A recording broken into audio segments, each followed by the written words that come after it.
In this tutorial, I'll show you how to get Hulu on your TV. Let's dive in. For smart TVs, if you have a smart TV, Samsung, LG, Vizio, Sony, etc., start by turning it on and connecting it to the internet. Open the App Store or Streaming Apps section from the home screen. Search for Hulu, then install the app. Once installed, launch the app and sign in with your Hulu account credentials. If you don't have an account, create one and subscribe to a plan.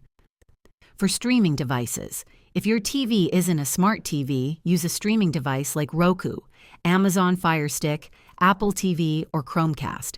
Install the Hulu app from the device's App Store, log in, and start streaming.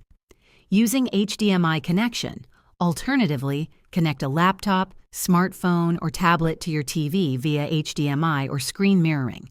Open Hulu on the device and stream directly to your TV. For the best experience, ensure all devices and apps are updated. If this video helped you, please like and subscribe for more tips. Thanks for watching, and enjoy Hulu on your TV.